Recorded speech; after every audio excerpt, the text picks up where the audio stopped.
오늘 말씀은 로마서 8장 1절부터 7절까지 말씀입니다. 로마서 8장 1절부터 7절까지 말씀. 먼저 제목을 좀 볼까요? 시작. 온 세상이 기다리는 하나님의 사람들.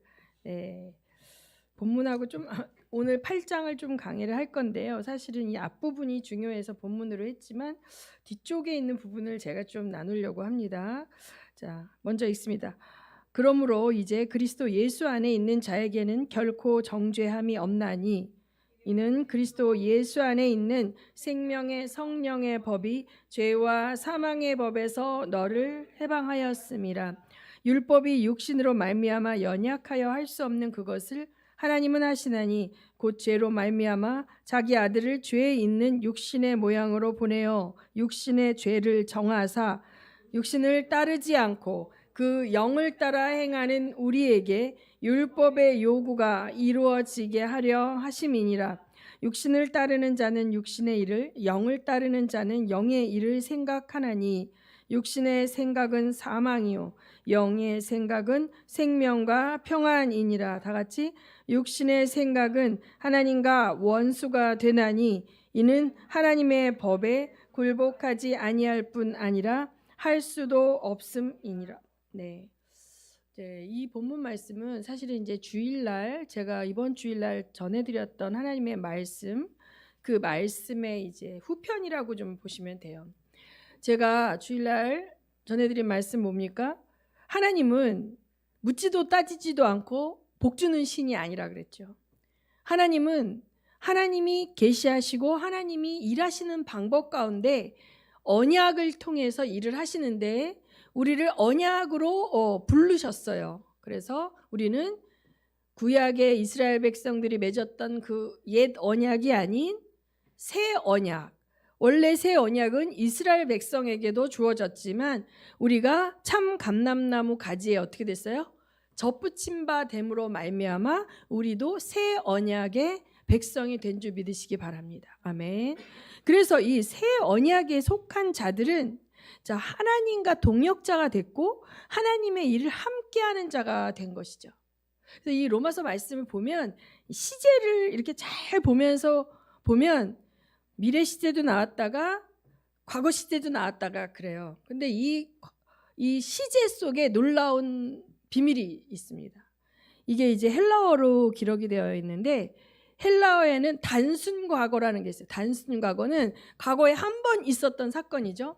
과거 완료는 뭐냐면 과거에 있었는데 그게 어떻게 해요? 지금까지 쭉 영향을 미치고 있는 그러한 사건들. 한국어에는 완료 시제가 표현되는 그런 문법이 잘 없지만 그래서 이제 여기 이제 우리가 보면 하나님이 어떻게 하셨대요? 우리를 예수 안에 있는 생명의 성령의 법으로 죄와 사망의 법에서 어떻게 했어요? 너를 어떻게 했대요? 해방하였음이라 그랬어요. 자, 시제가 뭐예요? 과거 시제예요. 이미 뭐예요? 완료된 거예요. 그러니까 우리가 죄와 사망의 법에서 해방되었다고요. 알겠습니까? 근데 죄와 사망의 법에서 해방이 되었는데 나는 오늘도 그렇죠? 내가 공격을 받죠. 죄악된 행동과 생각과 영향력 안에서 내가 완전하게 자유하지 않잖아요. 그런데 여기서 굉장히 중요한 것은 여기서 하나님께서는 영의 일을 하시고 그 영을 통해서 영의 영향력이 우리의 혼과 육으로 확산되어 가도록 일을 하신다는 거예요. 그래서 이 영, 그러니까 우리가 영으로 하나님께 이미 자녀가 되었고 완성된 형태로 은혜를 받았어요.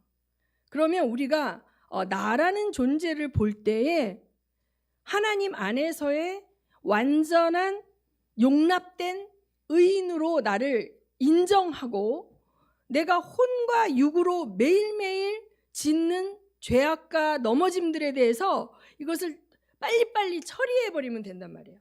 그러면 마귀의 포로가 안 되는데 이걸 모르는 사람들은 어떻게 하냐면 내가 혼과 육으로 짓는 죄 때문에 나는 아직도 의인이 아니라고 생각을 하고 내 죄악된 모습으로 말미암아 마귀의 참소에 그대로 걸려들어서 나는 죽을 죄인의 모습으로 하나님도 대하고 마귀도 대하니까 맨날 얻어 터지는 거고, 하나님이 주신 생명의 성령의 법을 누리지 못하고 그 해방을 느끼지 못하고 포로된 자, 종된 자, 죄의 노예로 사는 것이라는 것입니다.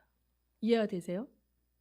그러니까 옛날에 제가 이제 이게 결국은 말씀을 어떻게 이제 보느냐에 따라서, 그렇지만 저는 이제 옛날에 그 아테프 신부님이라고, 손 목사님도 아시죠? 그분이 한국에 오셨을 때 이집트의 콥틱 그 신부님인데, 그분이 쓴 책들도 보면 결국은 하나님께서 우리의 영에 부어놓은 생명의 능력을 어떻게 혼과 육으로 완벽하게 그대로 충만케 하느냐에 따라서 그 사람의 생명력이 차이가 있는 거예요.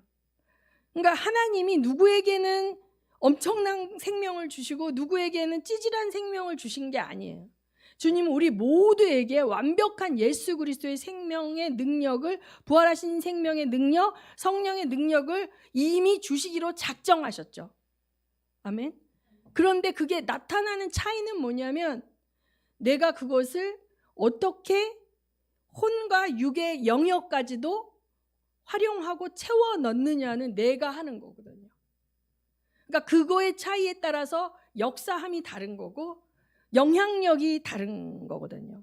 그래서 오늘은 이제 저는 제목이 뭐예요? 온 세상이 기다리는 하나님의 사람들이잖아요. 그러니까 우리가 갈 때 우리가 어디를 가든, 어떤 직장에 가든, 어떤 나라에 가든 그곳에 있는 사람들뿐만 아니라 온 만물, 천지 만물까지도 우리를 환영할 수 있는 그런 존재가 되기를 원한다는 것이죠. 아멘. 네. 그런데 이것은 아까도 얘기했지만 육신으로는 절대로 우리가 하나님의 영향력을 따라갈 수가 없어요. 이 여기서 말하는 사르스라는 헬라어 원어의 육신은 인격체, 그러니까 이 로마서에서 말할 때는 옛사람을 말해요. 거듭나지 않은 옛사람의 모습을 가진 그 옛사람의 인격체를 육신이라고 말을 합니다. 그래서 이 육체를 얘기하는 게 아니라 진짜 육체의 정욕도 있겠죠. 육체가 원하는, 편하게 살고 싶고 부자가 되고 싶고 맛있는 거 먹고 싶고 육체가 원하는 소욕도 있지만, 옛사람 안에서 우리가 추구하던 가치들도 있고 자기가 맞다고 생각하는 것들도 있잖아요. 그런데 그 모든 것도 십자가 안에서 못 박히고 우리는 예수 그리스도의 생명의 성령의 법 안에 통치를 받는 완전한 영혼육의 인격체가 되어질 때, 그것이 성령이 나를 온전히 통치하실 때 그 영향력이 엄청나다는 것이죠. 그렇죠? 그래서 여기서 이제 육신을 따르지 않고 4절을 보면, 자 3절부터 다시 볼까요? 율법이 육신으로 말미암아 연약하여 할 수 없는 그것을 하나님은 하신다. 곧 죄로 말미암아 자기 아들을 죄 있는 육신의 모양으로 보내어 육신의 죄를 정하사 육신을 따르지 않고 그 영을 따라 행하는 우리에게 율법의 요구가 이루어지게 하려 하심이니라. 자, 이거는 여러분들이 다 아는 말씀이에요. 예수 그리스도는 육체를 입고 오셔서 십자가에서 죽으셨는데, 그가 사망 권세 아래서 죽음을 경험하실 일을 하신 적이 없어요. 육체를 가지고 단 한 번도 그는 자기의 육체를 가지고 죄에게 내어준 적이 없음에도 불구하고 그 육신의 죄의 싹신 사망인 그 사망을 예수님이 대가를 치불하신 거죠. 왜? 우리 때문에. 우리 육신의 죄가 거기에 전가된 것이고, 그래서 우리가 예수 안으로 들어감으로 말미암아 우리는 예수의 완전한 의가 우리의 것이 되었다는 것이죠. 아멘.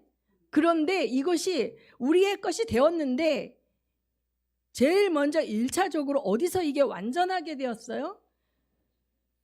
우리의 영에서 그렇게 됐다는 거예요. 주님은 우리의 영을 거룩하게 하시고 의롭게 하시기를 원하셨어요. 왜냐하면 그곳은, 우리의 영은 하나님의 영이 거하셔야 되는 거룩한 장소이기 때문이에요. 그래서 여러분이 예수를 믿고 죄를 짓고, 심지어 예수를 믿고 귀신이 들리는 사람도 있고, 예수를 믿고 그런 할지라도 그 예수를 정말 믿은 사람의 영 안에는 더러운 영이 들어갈 수가 없어요. 그 영은 오직 성령, 그 우리의 몸 안에 영은 오직 성령께서만 거하십니다. 우리의 영은 원래 죽어 있었어요. 예수 믿기 전에 기능을 할 수 없는, 하나님과 교통할 수 없는 죽은 상태였는데, 예수를 믿음으로 말미암아, 예수의 생명으로 말미암아 우리의 영이 어떻게 했어요? 거듭났죠. 태어났어요. 우리의 영은 살게 돼, 산영이 되었어요. 산영이. 이 산영 안에는 예수님의 생명이 들어가 있는 거예요. 예수님의 생명이 들어가 있고, 성령 세례로 말미암아 어떻게 됐어요? 성령 세례로 말미암아 성령께서 거하시는 전이 되었어요. 그런데 혼과 육은 어떻습니까? 혼은 뭐예요? 내 생각과 마음과 의지와 감정이에요. 혼이. 육은 뭐예요? 내 육체잖아요. 혼과 육은 아직도 뭐예요? 영향을 받는 거죠. 옛사람의 영향을 받고, 세상의 영의 영향을 받고, 악한 영의 영향을 받고, 그러나 하나님의 말씀과 성령의 영향도 뭐예요? 받는다는 거죠. 그래서 이 영과 혼의 영역은 끊임없는 전쟁터예요. 세상의 영이 점령하느냐, 성령이 점령하느냐에 대한 부분. 이 부분을 우리가 해야 할 것은 내 마음과 뜻과 정성을 다해 내 혼과 육에 있는 세상의 것들을 쫓아내고 거절하는 걸 누가 해요? 내가 하는 거예요. 내가 하는 이 과정이 삶의 예배고 삶입니다. 영은 어때요? 이것을 이제 신학적 용어로는 확정적 성화다, 뭐 점진적 성화다 이런데, 확정적 성화라는 거는 거듭나는 거예요. 한 방에 딱 일의 사건으로. 영의 상태, 영이 우리가 거듭난 영을 말해요. 근데 혼과 육의 상황에서 끊임없이 몰아내야 되는 거예요. 점령하고 있는 영역에 몰아내야 되는 거예요. 어떤 사람은 봉사의 영역에서는 철저하게 예수님의 모습이야. 근데 돈에 관한 영역에서는 세상 사람보다 더 탐욕적일 수가 있어요. 그러면 그 영역에서 내가 세상의 영을 몰아내고 말씀으로 계속 순종하면서 가는 훈련을 통해서 그 물질관과 재물에 대한 탐심을 십자가에 못 박는 과정을 어떻게 해요? 날마다 내 삶 속에서 하는 거예요. 그러나 내 영은 뭐예요? 하나님과 교통하고 교제하면서 하나님을 갈망하는 영인 거예요. 내 혼의 모습이. 어떤 사람은 육으로 음란의 영이 있어서 끊임없이 음란의 유혹에 넘어진다 할지라도 그 영이 거듭났다면 그 음란과 싸우고자 하는 의지를 가지고 계속 유혹과 더러움의 것들을 가지도 말고 보지도 말고 이걸 싸워낼 때 어느 순간 내가 그 영역에서 승리하게 되면 더 이상 그 죄가 나를 지배하지 못하는 거죠. 그런데 옛날에는 영 안에 성령 없이 이걸 했단 말이에요. 구약의 사람들은. 영 안에 성령님이 안 계신 상태에서 그냥 자기 영도 하나님과 교통하지 않는 상태에서 몸 밖에 있는 성령의 도움이에요. 우리 몸 안에 성령이 들어오시지 않았어요. 구약 때는. 임재하고 덮으셨을 뿐이에요. 이 환경과 분위기 속에서. 그래서 이 안에서 말할 수 없는 탄식으로 우리를 도우시고 하나님께 중보하시는 보혜사 성령님이 육체 안에 계시지 않았어요. 그러나 이 말씀을 암송하고 외우면서, 모세의 율법을 암송하고 외우면서 자기 의지를 가지고 이걸 해보려고 하면서 하나님의 말씀을 따라갔다는 거죠. 그러다 매번 넘어지고 실패하고 계속 사망 권세에 굴복하는 일들이 구약까지 일어났다면, 정말 우리는 너무 감사한 것은 예수 그리스도의 십자가의 죽으심으로 말미암아 그분의 영적인 의가 우리에게 전가되어짐으로 말미암아 우리가 예수를 믿기로 작정하면 예수의 의가 내 의가 되고 내 영은 정결케 되는 거예요. 예수의 보혈. 그래서 이 지성소 안에는 성령님이 거하시는 거죠. 성령님이 거하시기 때문에. 그러나 성령님은 의지를 초월해서 일하시지 않기 때문에 우리가 계속 성령님에게 나의 영역을 내어드리는 거예요. 내가 자녀를 막 왜 많지 않습니까? 저 자신도 그랬지만 자녀를 무조건 인류로 엘리트로 뭐 좋은 대학을 보내서 막 이렇게 하는 것이 하나님 기쁘게 하시는 줄 알아요. 왜냐하면 우리가 머리가 돼야지 꼬리가 되면 안 되고, 세상에서 영향력이 있는 사람을 만들어서 이렇게 하나님이 하게 영향력이 있는 사람으로 만들어야 된다고 생각을 했기 때문에 저는 엄청나게 이 성취지향적으로 자녀를 이렇게 막 했단 말이에요. 푸시를 했단 말이에요. 그러면서 이 아이들의 인격에 상처가 가고 어려움이 오는 거를 내가 캐치하지 못하고 결과만을 추구하다 보니 내가 알지 못하는 가운데 악을 행한 거예요. 나는 잘한다고 했는데 내 혼적 자아가 완전하게 하나님의 가치관과 말씀의 통치를 받지 않았기 때문에 세상에서 옳다고 생각하고 세상에서 좋다고 생각하는 것을 그대로 적용해서 내 자녀 양육의 방법에 도입을 하다 보니 육이 들어간 거죠. 무슨 말인지 아시겠어요? 그런데 제가 하나님의 은혜로 상담을 공부하고 인간이라는 존재의 내면 안에 어떻게 상처가 되어지고 원가족 안에 가족관계 안에서 어떤 파워를 가지고 어떤 일들이 일어나는가를 공부하면서 옛날에 성령께서 저에게 은사로 열어줘서 영혼들을 도울 때 이렇게 지시했던 것이 왜 그랬는지 혼적으로 이해가 되는 거예요. 무슨 말인지 알아요? 영적으로는 그냥 이렇게 성령께서 하게 하세요. 예를 들어서 내가 이 영혼을 만났어요. 그런 경우가 굉장히 많아요. 기도하는 가운데 하나님이 대언을 주시거나 방언통역을 통하나 중보하는 가운데 이 사람의 필요를 나도 모르게 같이 기도하는. 왜? 내 안에 있는 성령이가 이 안에 있는 성령님이 함께 같은 하나님이잖아요. 한 하나님이잖아요. 그러니까 아무런 인포메이션이 없어도 이 영의 필요가 무엇인지를 같이 기도하게 하시는 하나님의 역사가 있는 거예요. 그런데 이제 혼과 이 지정의를 가지고 이 공부를 하면서 왜 그런지 논리적으로 이해가 됐단 말이에요. 신학이라는 게 그런 거예요. 신학이라는 학문은 철저하게 지정의를 가지고 하나님의 말씀이 왜 그렇다는 것을 설명하는 학문이거든요. 그런데 성령으로 먼저 그냥 알아버린 사람들은 신학을 공부하면서 그냥 그거를 당연히 그런데 이걸 논리적으로 정리하는 것뿐이에요. 그렇죠? 이미 하나님을 인격적으로 만나고 하나님과 기도하면서 아는 사람들은 어떤 경우는 제가 신학서적을 읽으면서 이렇게 쉬운 얘기를 왜 이렇게 어렵게 하지? 그치? 그리고 어떤 경우는 이 사람은 성령을 못 받았나 봐. 너무너무 이거 제가 여러 번 얘기했지만 누구든지 그를 믿는 자는 급에서 생수의 강이 넘쳐나리라 하는 그게 제가 예수를 맞고 성령 세례를 받는 순간에 본물이 터지면서 막 폭포가 흘러나가는 경험을 했단 말이에요. 성령이 나에게 임할 때 내 뱃속에서 생수가 흘러나는 기쁨을 제가 체험했단 말이에요. 근데 신학자들은 그게 예수의 배냐 성도의 배냐 가지고 싸우고 있어요. 아직까지도. 저를 가르친 조직신학 교수님은 그걸 가지고 박사학위 논문을 썼어요. 예수의 배라고. 그가 박사학위 논문을 썼지만 나는 경험적으로 성령께서 내 안에 임하실 때 생수가 터지는 기쁨을 내가 체험했단 말이죠. 이 영적인 부분들은 논리로는 설명이 안 되는 부분도 있고 이 경험한 사람들에게는 너무나 쉬운 건데 경험하지 못한 사람들에게 설명하기 위해서 논리라는 어떤 걸 가지고 열심히 설명을 하는 경우가 있죠.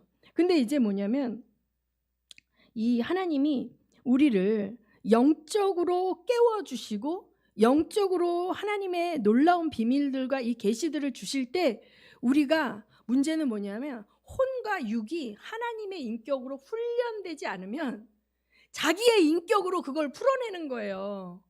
그래서 정말 무례한 은사자들 있지 않습니까? 자기가 하나님처럼 막 반말하면서 너 그러면 지옥 가! 막 이렇게 뭔가 예수 그리스도의 인격이 나타나는 게 아니라 그 사람의 인격으로 하나님의 진리를 잘못 전달하게 되거나 잘못 전달한다기보다 포장지가 좀 안 좋아. 포장지가 안 좋아갖고 내용물 자체를 이게 깎아드리게 하는 일들을 많이 할 수가 있는 거예요. 그러므로 우리 영은 하나님의 완전한 생명과 완전한 그 기쁨과 완전한 능력을 이미 담을 수 있는 그릇이지만 이것이 우리의 혼과 육을 통해서 흘러가기 때문에 끊임없이 우리는 내 육을 쳐서 복종시키는 훈련을 해야 된다는 것이죠. 그리고 우리의 마음은 항상 우리가 접하고 사는 세상이 세상의 영에 지배하는 세상이기 때문에 거기에 쉽게 노출이 되어지고 그걸 쉽게 따라가는 거예요. 제가 어제 주일날 예를 들은 게 아론이 금송아지를 만들어내잖아요.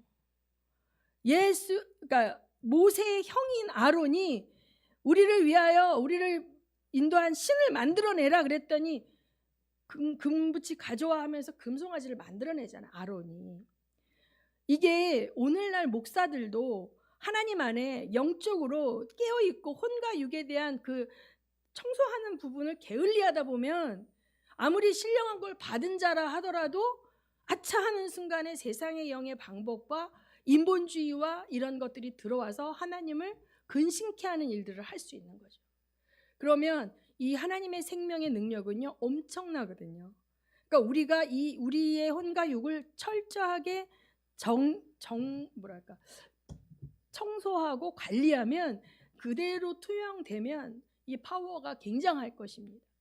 그래서 이제 우리가 철저하게 육의 생각은 사망이요 영의 생명은 생명과 평안이라는 걸 알고 끊임없이 내 안에 불안과 두려움과 공포가 떠오르고 분노와 미움과 시기 질투가 떠오르면 이것들을 그냥 싸워서 육신의 생각을 십자가에 못 박아야 돼. 왜냐하면 하나님과 원수가 된다고 그랬어요. 이러한 생각과 인격을 가지고는 하나님의 나라를 이룰 수가 없어요. 그렇기 때문에 내 마음이 전쟁터예요. 육신에 있는 자들은 하나님을 기쁘시게 할 수 없어요. 우리 영은 이미 하나님의 그 지성소에 있지만, 성령이 거하시는 곳에 있지만, 나의 인격이 깨닫고 알고 있는 혼과 육의 영역에서 끊임없이 육신의 것을 추구하고 있다면 거듭난 자나 육신으로 살고 육신으로 심고 육신을 따라 살기 때문에 하나님이 절대 기뻐하시지가 않는다는 거죠. 그 사람의 인생 자체를.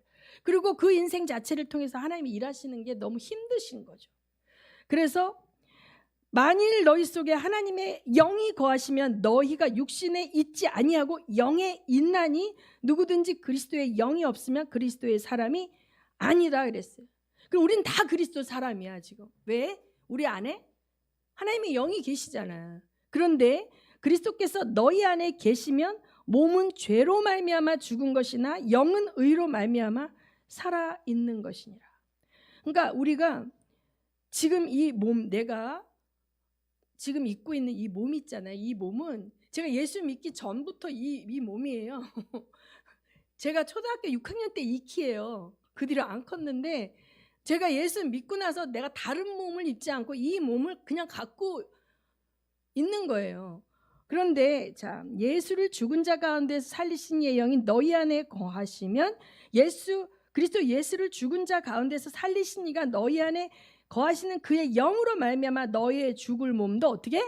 살리시리라. 미래죠, 미래. 과거가 아니에요. 자, 영은 뭐예요? 살렸어요, 하나님이. 이미.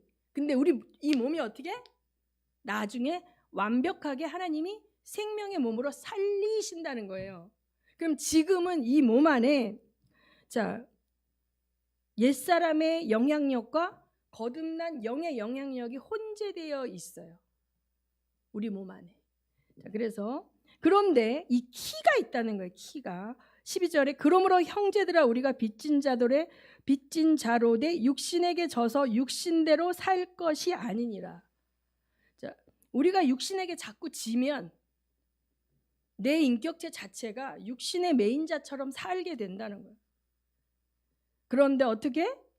13절에 너희가 육신대로 살면 반드시 죽을 것이로되 영으로서 몸의 행실을 죽이면 살리니 무릇 하나님의 영으로 인도함을 받은 사람은 곧 하나님의 아들이라. 너희는 다시 무서워하는 종의 영을 받지 아니하고 양자의 영을 받았으므로 우리가 아빠 아버지라고 부르짖느니라. 성령이 친히 우리 영과 더불어 우리가 하나님의 자녀인 것을 증언하시니 자녀이면 또한 상속자 곧 하나님의 상속자요 그리스도와 함께한 상속자니 우리가 그와 함께 영광을 받기 위하여 뭐도 받아야 돼요? 뭐도 받아야 돼요? 고난도 함께 받아야 돼요. 우리가 왜 고난을 받아야 돼요? 첫째는 우리 육이 영적인 걸 싫어해. 자꾸 육적인 걸로 살고 싶어 하니까 내가 내 육을 쳐서 복종시키고 내 안에 올라오는 죄성과 마귀에게 종노릇하며 살던 속에서 올라오는 그것들을 끊임없이 어떻게 피 흘리기까지 싸우라 했잖아요, 히브리서에. 그러니까 이게 고난이죠. 너무 힘들죠. 여러분 자녀 키워봤잖아요. 그러면 진짜 말 안 들을 때 있어요. 미운 몇 살 하는데 승질대로 하면 그냥 하고 싶은데 그렇게 못하죠. 참죠. 약하니까 이 자녀가. 그래서 내 본성대로 할 수 없고 내 뜻대로 하지 못하면서 계속 이 영의 것으로 추구하는 훈련을 어디서 해요? 우리 혼 속에서 하는 거예요. 혼 속에서 내 육을 다스리는 거 하는 거예요. 오늘도 교회 안 가고 뭐 놀러 갈 수 있었어요. 근데 내가 그래도 말씀을 들으러 가야지, 내 혼의 의지가 선택해서 여기 왔어요. 그렇기 때문에 이 육은 졸려 집에 가서 누워 있었으면 좋았을 텐데 막 이런 육의 편안은 없지만 영이 사는 거죠. 내 혼의 선택에 의해서. 그래서 자, 그럴 때 중요한 것은 여기에서 우리의 정체성이죠. 우리는 이미 하나님의 자녀라는 거예요. 내가 오늘 혼으로 육을 선택했다 할지라도 이미 나는 하나님의 자녀라는 정체성을 갖고 있기 때문에 지금 받는 이 고난, 내가 육을 버리고 하나님을 따라가면서 겪어야 하는 이 고난은 그리스도와 함께 받는 의미 있는 고난이라 이 말이죠. 아멘. 네. 그런데 이렇게 우리가 육을 버리고 하나님 나라와 의를 위하여 의지적으로 좁은 길을 가고 하나님이 원하시는 바를 위하여 내가 손해보고 그런 삶을 선택할 때 우리가 반드시 하나님 안에서 마지막 때에 영광으로 보상을 받는다는 거예요. 보상이 있다는 거예요. 그래서 이게 남는 장사예요. 남는 장사. 그렇죠? 근데 그런데 문제는 이걸 얘기하고 싶은 거예요. 19절, 8장 19절 한번 읽어볼까요? 시작. 다 같이. 피조물 시작.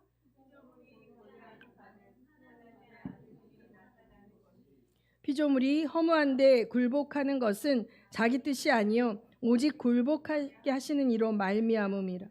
그 바라는 것은 피조물도 썩어짐의 종노릇한 데서 해방되어 하나님의 자녀들의 영광의 자유에 이르는 것이니라. 피조물이 다 이제까지 함께 탄식하며 함께 고통을 겪고 있는 것을 우리가 아느니라. 여기까지 보면은 우리가 이제 아담이 범죄함으로 땅이 뭐예요? 엉겅퀴와 가시를 냈잖아요. 그리고 이 인간 안에 죄가 들어옴으로 미움, 사기, 질투가 일어나서 가인이 아벨을 때려 죽이게 되고 이런 일들이 생기면서 이 사람뿐만 아니라 하나님의 형상으로 지음을 받은 사람뿐만 아니라 동물, 식물까지도 고통을 겪는다는 거죠. 그래서 땅이 고통을 받아요. 엉겅퀴와 가시 때문에 그 전에 이 엉겅퀴와 가시가 나지 않을 때보다 엉겅퀴와 가시가 나니까 뭐예요? 막 잡초 제거제도 뿌리고 뭐 이렇게 하면서 이 고통을 받는 거예요. 원래 이 뭐 벼를 심었다고 합시다. 그럼 거기 제초제를 뿌리고 이러면 이 독한 약을 감내해야 되면서 땅이 또 망가지죠. 약을 많이 치면 망가지고 이렇게 고통스러운 거예요. 그다음에 여러분 그 동물 여러분 보시면 저도 동물을 키우잖아요. 강아지를 키우고 동물을요 학대받은 아이들 보면요 주인이 막 때리고 이런 동물들 유기된 동물들 보면 마음을 닫고 있어요. 얘네들도 막 부들부들 떨고 막 두려움에 잡혀 있고 막 자기를 이렇게 사랑해서 만질라 그래도 막 공격하는 줄 알고 착각해가지고 막 물라 그러고 견성이 파괴돼 버려요. 그러니까 이 하나님은 우리 모든 존재를 서로 사랑하고 돌보고 아끼고 살라고 만들었는데 이 죄로 말미암아 막 학대하고 저는 그 막 개를 막 이렇게 막 뭐 이렇게 꼬리로 막 돌려갖고 집어 던지고 막 이런 사람들 보면 그래서 고통받는 거예요. 동물들도 고통받고 식물들도 고통받는 거죠. 예를 들어서 어떤 엄마가 우울증에 걸렸어요. 우울증에 걸려서 심하게 원수에게 포로가 됐잖아요. 그러면 뭐 알코올 중독이 된다든지 그러면 자기 아이들을 돌보지 않아요. 애들이 굶는지 마는지 막 눈곱이 덕지덕지 끼고 애들이 막 난리쳐도 눈에 안 보인다니까요. 그래서 이 사단의 영과 악한 원수들이 장악하고 있는 지역에 하나님의 빛이 들어가고 하나님의 사람이 들어가게 되면 그곳이 한 번에 확 될 경우도 있겠죠. 초자연적으로. 그러나 점차적으로 그곳에 하나님 나라가 임하는 줄 믿으시기 바랍니다. 아멘. 하나님 나라가 임하게 되는 거예요. 그래서 이 말씀대로 피조물들이 하나님의 아들들이 나타나는 걸 고대하고 있다는 거예요. 제가 처음에 성령 받았을 때 진짜 여러분도 다 경험하셨을 거예요. 길거리에 있는 그 나뭇잎이 막 반짝이는 게 날 향해서 손 흔드는 것 같고 만물이 막 살아있는 것 같이 막 느껴지잖아요. 그리고 천국에 갔다 왔던 사람들 이야기를 들어보면 막 꽃들도 노래하고 막 꽃들하고도 대화하고 이런다 그러더라고요. 우리가 가게 되면 만물과 대화할 수 있을지 몰라요. 아담은 아마 대화했을 것 같아. 천지 만물과. 그래서 이 한갓 그냥 짧은 삶을 살다 없어져 가는 동물이든 식물이든 간에 기왕이면 하나님 믿는 하나님의 백성 집에 개가 있다면 걔는 행복한 거예요. 짧은 기간 동안 천국을 경험하고 가는 거지. 그래서 피조물들이 다 이제까지 함께 탄식하며 고통을 받고 있는 이 세상 가운데 내 집에 있는 동식물만이라도 천국과 같은 행복을 누릴 수 있는 그러한 공간이 될 수 있으면 좋겠다. 나에게 오는 어떠한 존재든지 지옥을 경험하는 게 아니라 나를 통해 하나님 나라를 경험하는 그런 일들이 일어났으면 좋겠습니다. 너무 숨이 막히는데 영을 좀 꺼주시면 안 돼요? 자, 여러분 너무 졸리세요? 그래서 그런데 우리는 우리 자신도 아직 완전하지 않죠.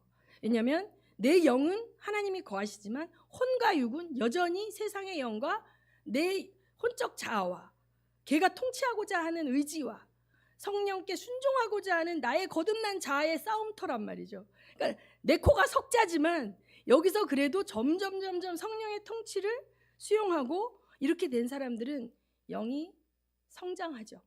그다음 영의 힘이 세지죠. 영의 영향력이 커지는 거예요.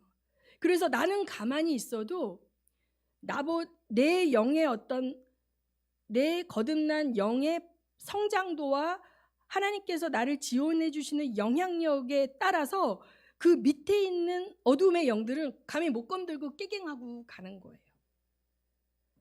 그러니까 뭐냐면 얘네가 도망가는 존재가 된다는 거죠. 어택을 받는 게 아니라 얘네가 도망가는 존재가 되는 거예요. 이런 훈련을 여러분이 다 하고 계신 줄 믿으시기 바랍니다. 여러분의 직장이 갔어.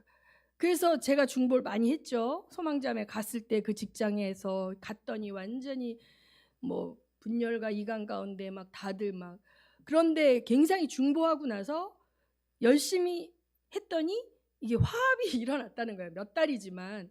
그러니까 하나님의 사람들이 나타나는 곳에 얘가 갔더니 안 싸우던 사람들도 싸우고 이간하고 막 이렇게 되면 이건 잘못된 거예요.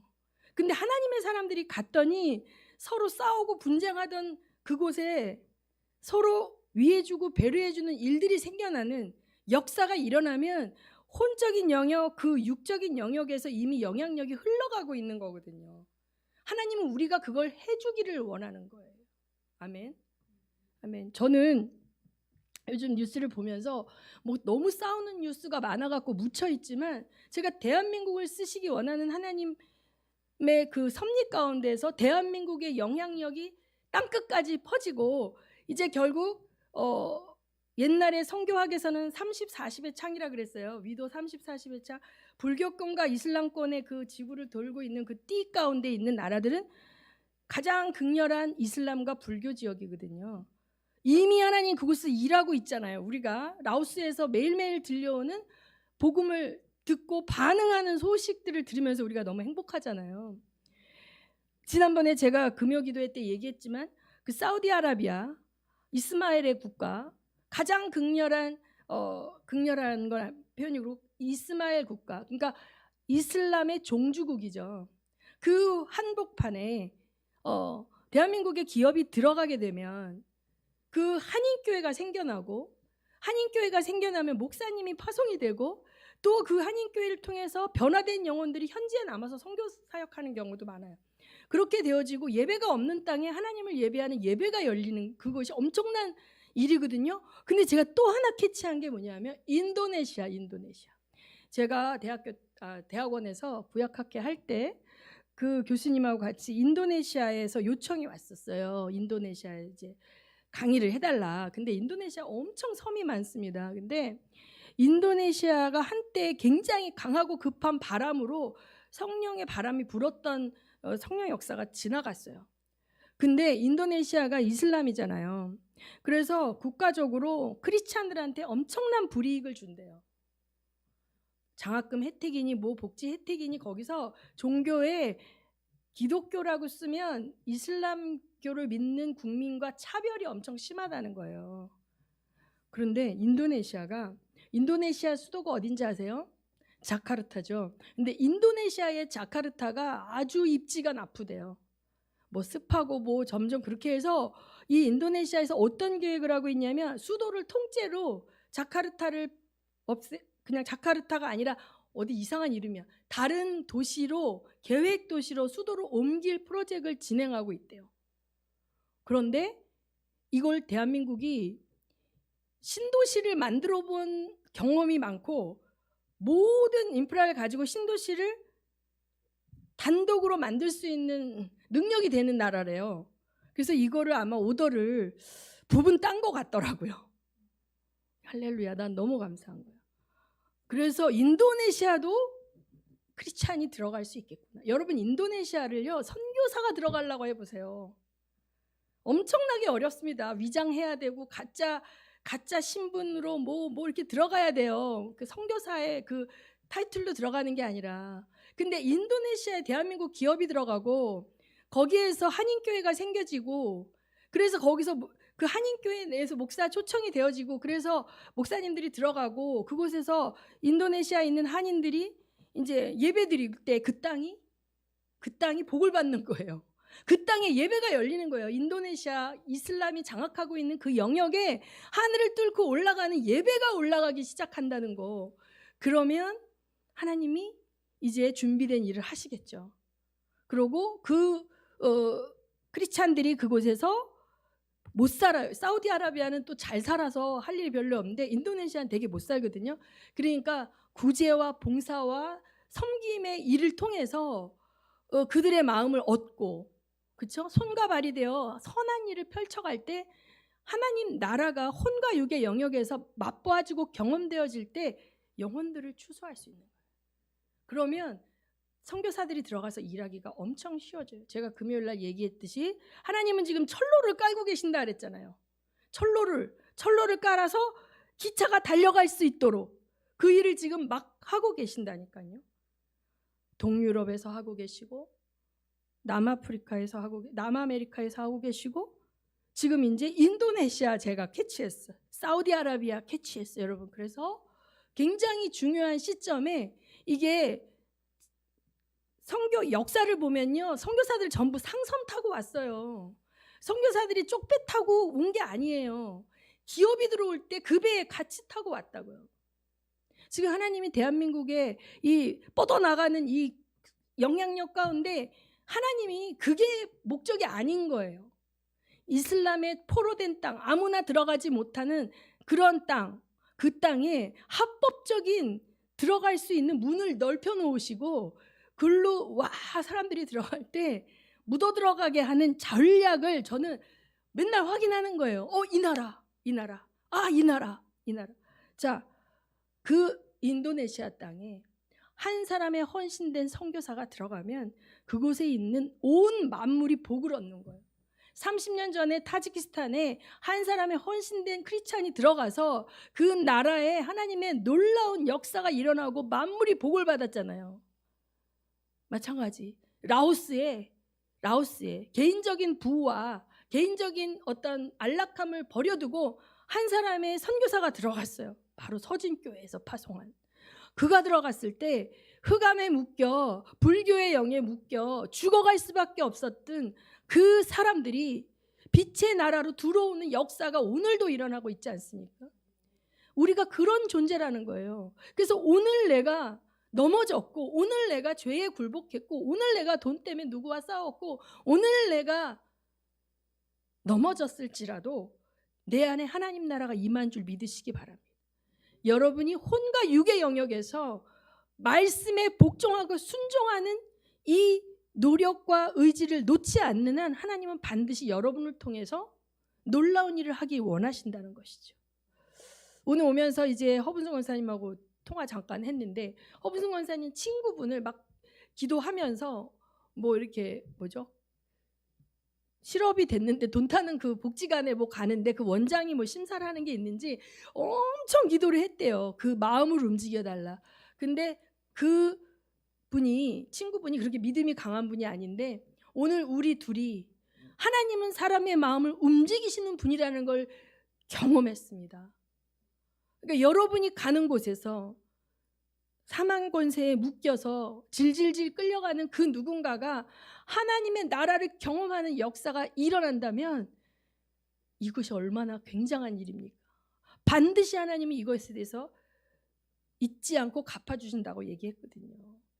그런데 우리의 시선이 이 땅에 속한 육신의 것에 묶여 있다면 상대적으로 열등감, 상대적으로 우월감, 교만함, 여러 가지 것들에 낭비되어지는 시간들이 생겨나는 것이죠. 그래서 우리는 다시 한번 우리 말씀을 보겠습니다. 18절부터 30절까지 교독하겠습니다. 로마서 8장 18절부터 생각하건대 현재의 고난은 장차 우리에게 나타날 영광과 비교할 수 없도다. 피조물이 고대하는 바는 하나님의 아들들이 나타나는 것이니 피조물이 허무한데 굴복하는 것은 자기 뜻이 아니요 오직 굴복하게 하시는 이로 말미암음이라. 그 바라는 것은 피조물도 썩어짐의 종노릇한 데서 해방되어 하나님의 자녀들의 영광의 자유에 이르는 것이니라. 피조물이 다 이제까지 함께 탄식하며 함께 고통을 겪고 있는 것을 우리가 아느니라. 그뿐 아니라 또한 우리 곧 성령의 처음 익은 열매를 받은 우리까지도 속으로 탄식하여 양자될 것 곧 우리 몸의 속량을 기다리느니라. 여기서 보면 우리 자신도 사실은 완전하게 할렐루야 하는 상태가 아니라는 거예요.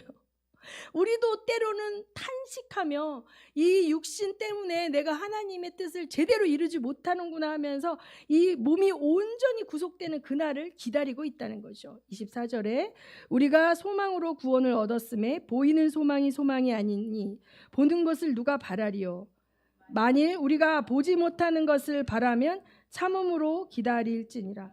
이와 같이 성령도 우리의 연약함을 도우시나니 우리는 마땅히 기도할 바를 알지 못하나 오직 성령이 말할 수 없는 탄식으로 우리를 위하여 친히 간구하시느니라. 27절 마음을 살피시는 이가 성령의 생각을 아시나니 이는 성령이 하나님의 뜻대로 성도를 위하여 간구하심이니라. 우리가 알거니와 하나님을 사랑하는 자 곧 그의 뜻대로 부르심을 입은 자들에게는 모든 것이 합력하여 선을 이루느니라. 하나님이 미리 아신 자들을 또한 그 아들의 형상을 본받게 하기 위하여 미리 정하셨으니 이는 그로 많은 형제 중에 맏아들이 되게 하려 하심이라. 또 다 같이 시작. 또 미리 정하신 그들을 또한 부르시고 부르신 그들을 또한 의롭다 하시고 의롭다 하신 그들을 또한 영화롭게 하셨느니라. 아멘. 그래서 이 말씀을 보면 우리가 아직도 사실은 육과 혼의 씨름에서 완전하게 자유하지 않은 상태라는 걸 여기도 얘기하고 있어요. 사도 바울조차 이 7장에서 보면 내가 오라 나는 공고한 사람이다. 이 사망의 몸에서 누가 나를 건져내라. 내가 속사람으로는 하나님의 법을 즐거워하되 내 지체 속에서 다른 법이 자꾸 마음의 법과 싸워서 내가 죄의 법으로 나를 사로잡는다라고 사도 바울조차 탄식할 수밖에 없는 상황이지만, 그러나 우리가 실제적으로 우리 영에 계신 성령의 능력을 순간순간 의지하고 점점 더 그분의 영향력 하에 나를 내어드리면 이제 다른 존재가 된다는 거예요. 맨날 질질질 죄에 끌려다니고 원수에게 한 대 터져서 징징 우는 존재가 아니라 오히려 우리가 나타날 때 원수가 도망가는 그러한 존재로 우리가 된다는 것이죠. 그리고 또 뭐냐면 제가 주일날 이제 예를 들었던 그 한 전도사님 있잖아요. 가족에서 어려움을 당했죠. 남편이 바람피고 이혼하고 막 구타당하고 이랬던 사람. 우리가 하나님을 믿지만 이 세상 속에서 우리와 관계 맺고 있는 영혼들이 완전히 하나님을 믿지 않거나 믿어도 원수에게 장악되실 때 우리가 데미지를 입죠. 고통을 받는데, 그러나 백해무익하지 않고 하나님께서 그 고통을 과정을 통해서 우리를 성장시키고 우리를 겸손케 하고 인내를 통해서 교육을 받게 하면서 합력하여 선을 이루신다는 거예요. 원수는 우리를 죽이고 쓰러뜨리고 멸망시키려고 공격하지만 하나님께서는 그걸 통해서 우리를 합력하여 선을 이뤄서 우리를 훈련하고 트레이닝 시키는 그 기회로 쓰신다는 거죠. 그래서 하나님이 여기서 보면 그 아들의 형상을 본받게 하기 위하여 작정하신 거예요. 그러니까 우리는 포기할 수가 없어. 우리는 하나님 따라가면 그냥 난 예수 믿고 구원받고가 아니라 내 인격이 예수의 인격이 될 때까지 끊임없이 하나님은 그걸 밀고 가신다는 거예요. 이 길은 피할 수가 없는 길이거든요. 그런데 그렇다고 해서 우리가 의롭지 않느냐? 아니요, 우리 의로워요. 우리를 부르시고 또 의롭다 하시고 의롭다 하신 이들을 영화롭게 하셨다. 그러니까 이게 제가 신학교에서 배울 때 이 영화의 과정은 이제 우리가 죽어야 끝난다. 근데 혼과 육의 부분은 우리가 끊임없이 영화되어 가면서 하나님 나라 갔을 때 완전체로 완성이 되겠지만, 여기서 시제를 다 확인해 봤어요. 번역본까지. 전부 과거 시제단 말이에요. glorified예요. 그러면 우리의 영이 이미 영화롭게 되었다. 영화롭게 된 존재로 하나님은 우리를 보고 계신다는 거죠.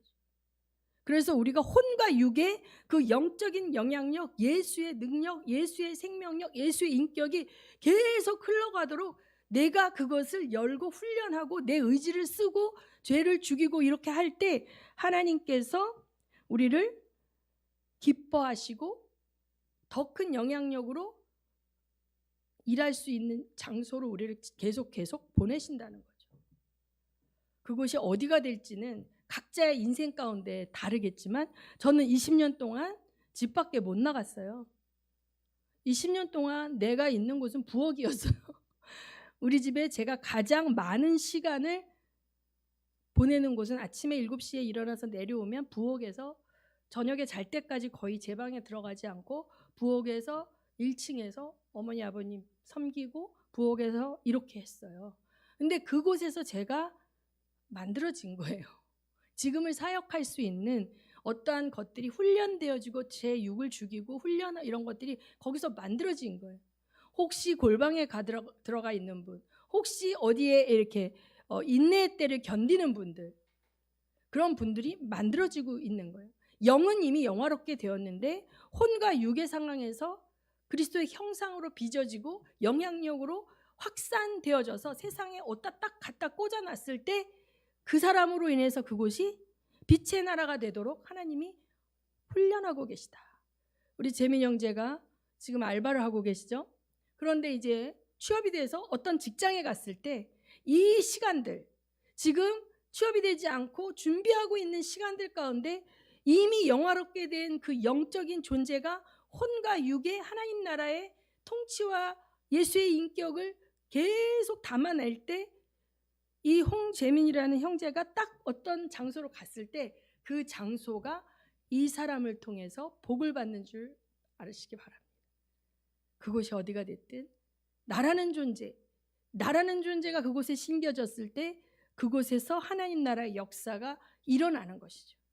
꼭 라오스에 파송된 선교사에게만 일어나는 게 아니라 어느 학교에 선생으로 부임하든 어느 가정에 입주 요양보호사로 들어가든 어느 회사에 직원으로 들어가든 어느 사회복지사 학원에 어느 장애인을 돕는 일을 하든 우리가 결국은 그 일을 하는 존재이기 때문에 만물이 우리로 인하여 기뻐하고 기왕이면 예수 믿는 사람들이 와서 그들 상처받고 뒤틀린 인생을 하나님께로 인도하는 사람 낚는 어부가 되어주기를 얼마나 우리 안에서 성령께서 간절히 고대하고 계시겠습니까? 만물뿐만 아니라 성령 하나님도 그 일을 간절히 바라시는 주 예수 이름으로 믿으시기 바랍니다. 저는 우리 서진교회가 김포로 이전함으로 말미암아 김포가 복을 받기 원합니다. 김포의 하나님 나라가 확장되어지기를 원합니다. 아멘. 네, 장기동과 그 일대뿐만 아니라 김포의 수많은 영혼들이 하나님 나라를 맛볼 수 있는 일들이 일어나게 되기를 소원하며 여러분도 준비되어지시기를 예수의 이름으로 축원드립니다. 기도하시겠습니다. 하나님 아버지, 참으로 하나님 아버지, 이 세상이, 온 세상이 미워하며 분쟁하며 거짓으로 남을 모함하며 내가 가진 것을 더 갖겠다고 싸우고 분쟁하는 이 세상 가운데 하나님 아버지, 하나님의 아들들이, 하나님의 자녀들이 나타나서 그들에게 하나님 나라가 경험되어지고 예수님이 우리에게 허락해 주신 놀라운 신분이 회복되어지고 하나님 나라의 생명의 성령의 법이 우리를 통치하고 우리의 가정을 통치하고 우리의 인생을 통치하는 역사가 일어난다면 그보다 더 감사한 것이 어디 있겠습니까? 저희들에게 이미 그 은혜와 능력을 부어주셨음을 인하여 감사드립니다. 이제 하나님 저희들에게 뿐만 아니라 저희들을 통하여 이것이 더 확장되어져 갈 수 있도록 저희들이 사용되어지기를 원합니다. 아버지, 저희들이 준비되어질 수 있도록 날마다 저희들을 다스려 주시옵소서. 하나님과 원수되는 모든 생각들을 하나님 십자가에 못 박게 하시고 하나님의 말씀과 성령의 통치를 받는 우리들이 되게 하여 주시옵소서. 감사하며 예수님 이름으로 기도합니다. 아멘.